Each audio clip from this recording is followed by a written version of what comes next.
ষ্টুডিঅ'ত পোৱা নেত্ৰজিৎ বৰা কঠোৰ এতিয়া বন মন্ত্ৰী জয়ন্ত মল্ল বৰুৱা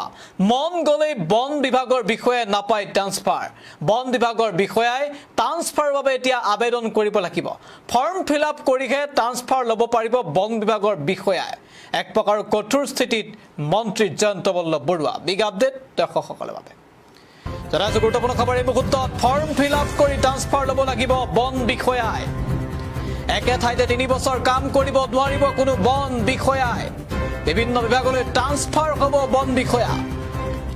বন স্বচ্ছতা অনাৰ লক্ষ্য মন্ত্ৰী জয়ন্ত মল্ল বৰুৱাৰ ফৰ্ম ফিল আপ কৰিহে ল'ব লাগিব ট্ৰান্সফাৰ বন বিষয়াই এক কঠোৰ স্থিতি এবাৰ মন্ত্ৰী ইতিমধ্যে দায়িত্বভাৰ গ্ৰহণ কৰি এতিয়া জয়ন্ত মল্ল বৰুৱাৰ ডাঙৰ ঘোষণা এই মুহূৰ্তত পুনে পুনে জয়ন্ত মল্ল বৰুৱাৰ বিশেষ মন্তব্য আগবঢ়াইছে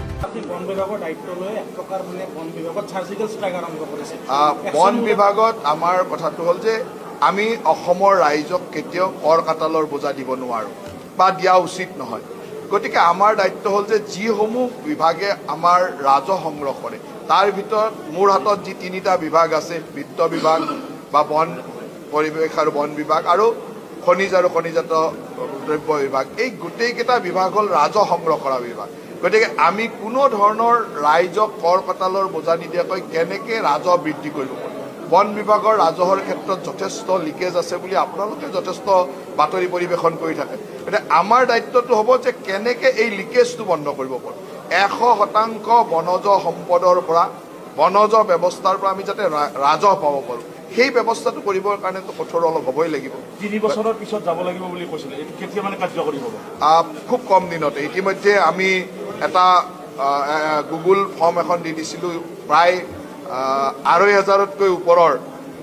বন বিভাগৰ কৰ্মচাৰী ইতিমধ্যে আবেদন কৰিছে এতিয়াও যদি কোনোবাই আবেদন কৰা নাই মই আপোনালোকৰ জৰিয়তে অনুৰোধ কৰিম যে তেওঁলোকে সেই ফৰ্মখন ফিল আপ কৰি দিয়ক ইতিমধ্যে বিভাগৰ পৰা আমি ডাটাখিনিও আনিছোঁ আৰু খুব কম দিনৰ ভিতৰতে আমি এইখিনি এটা খুব সাইণ্টিফিক আৰু খুব ট্ৰেন্সপাৰেণ্ট মেথডেৰে আমি মানে ট্ৰান্সফাৰটো দি দিম তাতে সকলোৱে বিশ্বাস জন্মে যে দায়িত্ব সম্পূৰ্ণ স্বচ্ছভাৱে তেওঁলোকক দিয়া হৈছে আৰু একেটা জেগাতে যাতে কোনো বহুদিন নাথাকি বিশেষকৈ বহুদিন টেৰিটৰী ডিভিজনত থকা মানুহে গৈ পেলাই অলপ ৱাইল্ড লাইফত কাম কৰক ৱাইল্ড লাইফৰ মানুহে টেৰিটৰীত কাম কৰক ছ'চিয়েল ফৰেষ্ট্ৰি মানুহে ৱাইল্ড লাইফলৈকে যাওক অকণমান অদল বদল কৰি এটা নতুনত্ব যাতে আমি কৰ্মচাৰীসকলৰ মাজত দিব পাৰোঁ সেইখিনি চেষ্টা আমি থাকিম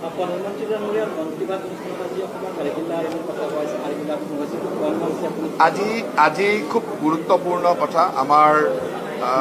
আমাৰে অসমৰে এগৰাকী ব্যক্তি যোনে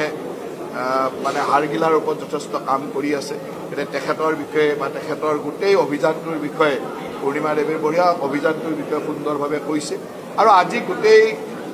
মন কী বাতত 3খন ৰাজ্য উত্তৰ পূৰ্বাঞ্চলৰ 3খন ৰাজ্যৰ ওপৰতে তেওঁ কৈছে গতিকে আমি সকলোৱে গৌৰৱ অনুভৱ কৰিছোঁ যে প্ৰধানমন্ত্ৰী ডাঙৰীয়াৰ দৃষ্টিত আমি উত্তৰ পূৰ্বাঞ্চল ইমান সুন্দৰভাৱে জিলিকি আছোঁ প্ৰধানমন্ত্ৰীৰ মন কী বাত অনুষ্ঠানটো মই বাজনী মণ্ডলৰ এই প্ৰশিক্ষণ শিবিৰতে আমি শুনিলোঁ আৰু আপোনালোকে জানে যে পণ্ডিত দীনদয়াল উপাধ্যায় মহাপ্ৰশিক্ষণ অভিযান আমাৰ চলি আছে আৰু প্ৰত্যেকটো মণ্ডলতে আমি আৱাসিক কৰ্মশালা আয়োজিত কৰিছোঁ 2টা দিন এটা ৰাতি থাকি ইয়াত প্ৰশিক্ষণ লৈছে সকলোৱে গতিকে মণ্ডল পৰ্যায়ৰ এই প্ৰশিক্ষণ শিবিৰ আজি এই বাজনী মণ্ডল আৰু উত্তৰ নলবাৰী মণ্ডলত চলি আছে অহা 2 দিন পিছত আকৌ আমাৰ বাকী 2টা মণ্ডলতো হ'ব আজি এই মণ্ডলৰ প্ৰশিক্ষণ শিবিৰ কাৰ্যসূচীত আহি সকলোৰে লগত কিছু বাৰ্তালাপ কৰিলোঁ আৰু মন কী বাত অনুষ্ঠানো শুনিলোঁ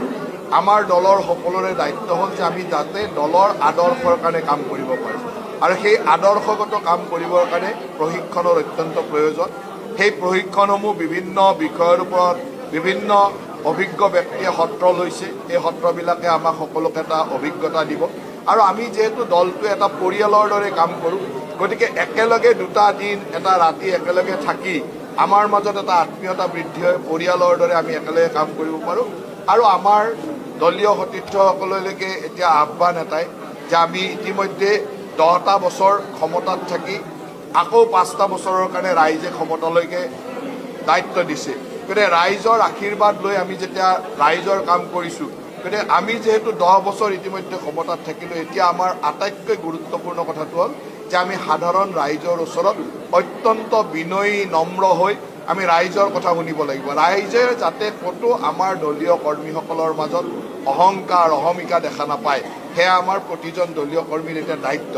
কাৰণ যেতিয়া শাসনত থাকে গম নোপোৱাকৈ আমাৰ ক'ৰবাত পৰিৱৰ্তন হৈ যায়। যাতে আমাৰ দলীয় কৰ্মীসকলে আমাৰ আদৰ্শৰ লগত একাত্ম হৈ অহমিকা সম্পূৰ্ণৰূপে নোহোৱা কৰি অহংকাৰ নোহোৱা কৰি ৰাইজৰ হৈ কাম কৰে, তেতিয়া আমাৰ দলটো যেনেকৈ এটা সময়ত 8,000 10,000 ভোট পোৱা দলটোৱে আজি 1,18,000 ভোট পাবলৈ সক্ষম হৈছে। আজি দলটোৱে অসমত মিত্ৰ দল হিচাপে 100-200 আসন পাবলৈ সমৰ্থ হৈছে। এইকাৰণে আমাৰ দায়িত্ব হ'ল যে এই ধৰণে ৰাইজৰ জনপ্ৰিয়তাটো আমি লৈ ল'ব লাগিব, ৰাইজৰ আশীৰ্বাদ ল'ব লাগিব। মুখ্যমন্ত্ৰীয়ে আস্থা আৰু বিশ্বাস ৰাখি আপোনাৰ ওপৰত বিত্ত বিভাগৰ দায়িত্ব দিছে, বাজেট আহি আছে, কেনেকুৱা দেখা পাইছে, কিমান এক্সাইটেড হৈছে আচলতে? মোৰ কাৰণে মোৰ জীৱনৰ প্ৰথমখন বাজেট, গতিকে প্ৰথমখন বাজেট হিচাপে প্ৰস্তুতি চলি আছে। মুখ্যমন্ত্ৰী ডাঙৰীয়াই নিজেই বা মুখ্যমন্ত্ৰী ডাঙৰীয়াৰ লগত মই একেলগে বহি বিভিন্ন বিভাগৰ প্ৰতিটো দিনেই 8-10টা 12টাকৈ বিভাগৰ আমি বাজেটৰ